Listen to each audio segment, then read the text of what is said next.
नेपाल और भारत को जोड़ने वाले झूला पुल जल्द ही पूरी तरह से खुल जाएंगे। नेपाल की तरफ से पुल खोलने का फैसला लिया गया है। इंटरनेशनल झूला पुल पिछले साल मार्च से ही बंद है। इस वजह से बॉर्डर पर खासी दिक्कतें हो रही हैं। उत्तराखंड में करीब 275 किलोमीटर बॉर्डर नेपाल से लगा हुआ है और लॉकडाउन के बाद सारे ही पुल बंद थे, जिससे व्यापारियों को भी नुकसान हुआ था। अब नेपाल की तरफ से पुल खोलने का फैसला हुआ है। हालांकि भारत की तरफ से अब भी पुल को खोलने पर कोई फैसला नहीं है, लिहाजा पुलों के पूरी तरह से खुलने का अभी इंतजार ही करना होगा।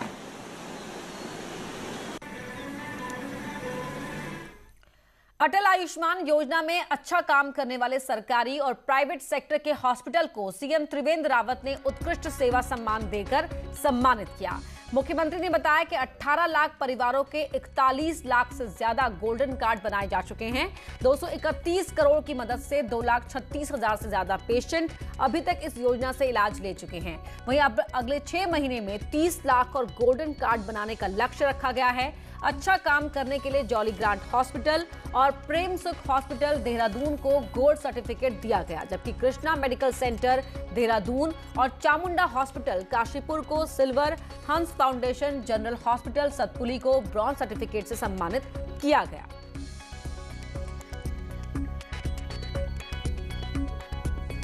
अगला चरण में हम बाकी जो सदस्य परिवारों में बचे हैं उनके लगभग 30 लाख कार्ड्स और अगले 6 महीने में हमारा बनाने का कार्यक्रम है। हरिद्वार और सितारगंज में मशीनों की आवाज जरूर गूंज रही है, लेकिन नैनीताल के मिनी औद्योगिक क्षेत्र बंजर पड़े हैं। वो भी तब जब कोरोना काल में युवाओं के लिए पहाड़ में रोजगार का खाका खींचा जा रहा है।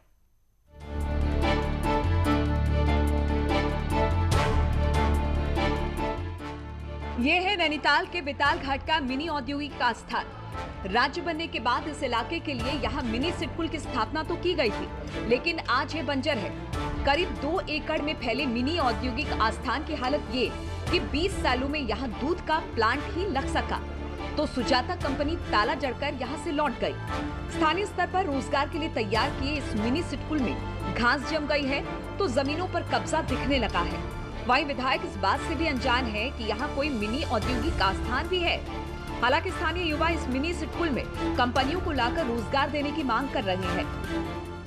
बेताल घाट में तो कोई ऐसा इंडस्ट्रियल डिपार्टमेंट के द्वारा कोई भी स्थान चयनित नहीं है।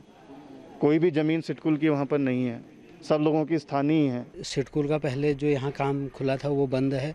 अब अभी कोई इसके बारे में कुछ जानकारी नहीं है। क्या मांग है सरकारों से?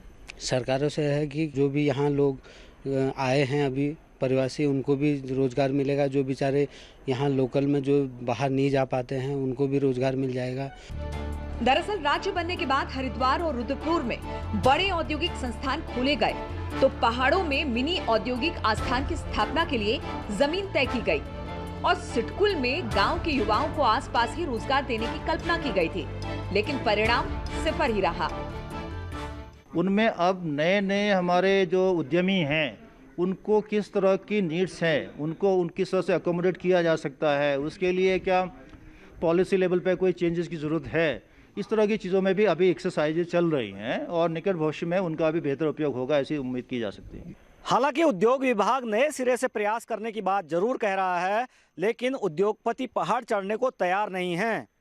मगर लाख टके का सवाल यह है, अगर सरकार इन उद्योगों को यहाँ स्थापित करती है तो इससे न सिर्फ रोजगार मिलेगा बल्कि पलायन को भी रोका जा सकेगा। वीरेंद्र बिष्ट, न्यूज़ 18, नैनीताल। भारत पाकिस्तान